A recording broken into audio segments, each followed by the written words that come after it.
fishers moves towards that number along fish-related value chains. The central government has announced the highest ever investment of 30,572 crore rupees in the fisheries sector under various schemes and programs, namely Blue Revolution Scheme, Fishery and Aquaculture Infrastructure Development Fund and Pradhan Mantri Matsya Sampada Yojana. The development of modern fishing harbours and fish landing centres has also been envisioned, beginning with 5 major fishing harbours that will be developed as hubs of economic activity. The consistent focus on strengthening the fisheries sector has borne spectacular results. The fish production reached an all-time high of 16.25 MMT during financial year 2021 to 2022, with marine exports touching 57,586 crore rupees. Pradhan Mantri Matsya Sampada Yojana has supported 31.89 lakh farmers from 22 states and 7 union territories under insurance coverage, and an additional 6.77 lakh farmers have been covered for livelihood and nutritional support during the lean ban period. 3,680 crore की प्रधानमंत्री मोदी जी के आने तक का जो investment था, उन्हीं की जगह पे वो 38,000 करोड़ में कन्वर्ट हो गया। इतना बड़ा इन्वेस्टमेंट, और ये प्रधानमंत्री मत्स्य संपदा योजना के तहत बहुत सारी गतिविधियों को भी इस कार्यक्रम के तहत इन्वॉल्व किया गया, और इसका ये नतीजा है कि 61 लाख टन जो हमारा प्रोडक्शन था वो 131 लाख टन पर पहुंच गया, और कुल मिला के आज हमारा प्रोडक्शन 174 लाख टन का टोटल हमारा इनलैंड एंड मरीन दोनों मिला के प्रोडक्शन बन गया है।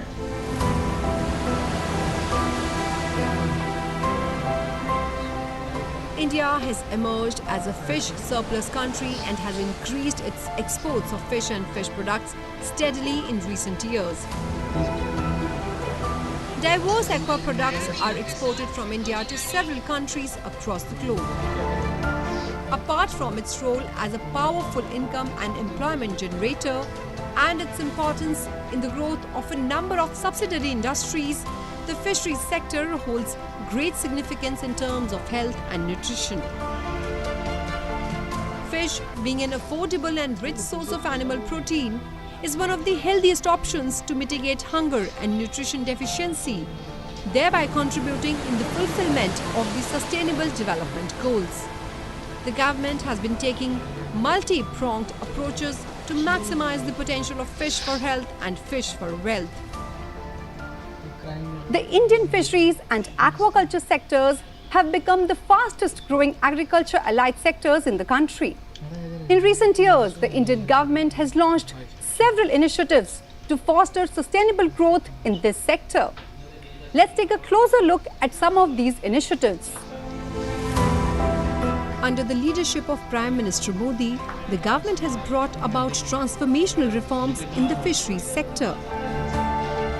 Pushing for focused and holistic development of the sector while ensuring socio-economic well-being of fisheries, fish farmers and other stakeholders. The Blue Revolution in India demonstrated importance of fisheries and aquaculture sector. The Integrated Development and Management of Fisheries scheme was launched by Ministry of Fisheries, Animal Husbandry and Dairying for a period of 5 years from 2015-16 to 2019-20. The scheme primarily focused on increasing fisheries production and productivity from aquaculture and fisheries resources in both inland and marine sectors. The consistent efforts made by the government to bring about reforms through the Blue Revolution scheme have yielded appreciable results. Thus, the fisheries sector recorded an impressive average annual growth rate of 9.03% as against the national GVA growth rate of 4.51% during the same period. Further, the fish production reached an all-time high of 16.25 million metric ton for the financial year 2021 to 22, with marine exports touching 57,586 crore rupees.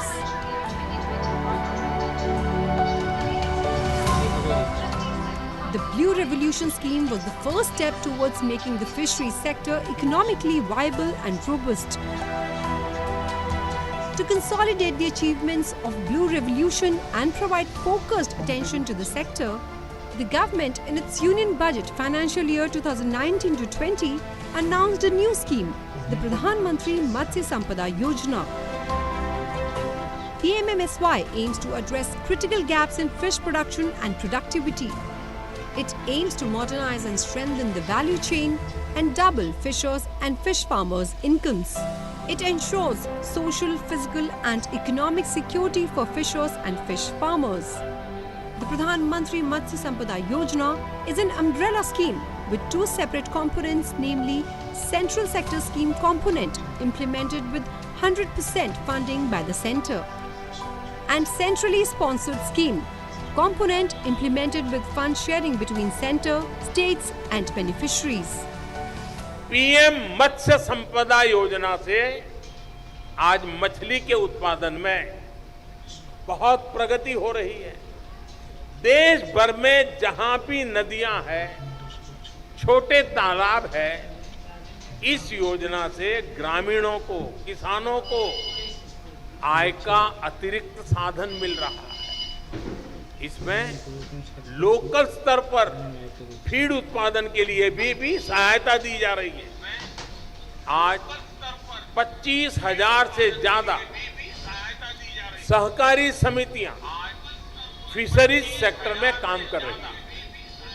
इससे fish processing, fish drawing और fish curing, fish storage, fish Canning, fish transport, ऐसे अनेक काम उनको आज organise way में बल मिल रहा है।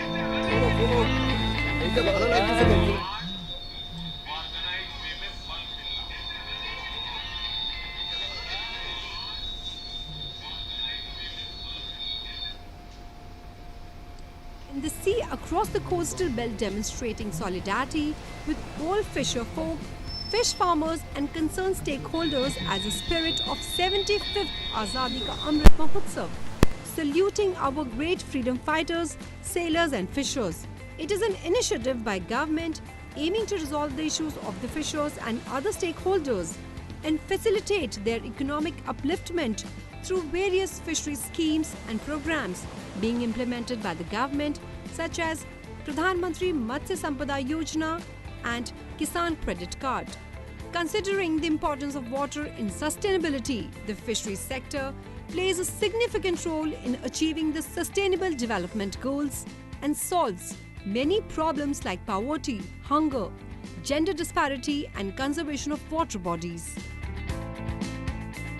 Now, let's talk about another important subsector of agriculture in the Indian economy, the animal husbandry and dairy sector. The government has taken several important initiatives during the last 9 years for improvement of per animal productivity and infrastructure development.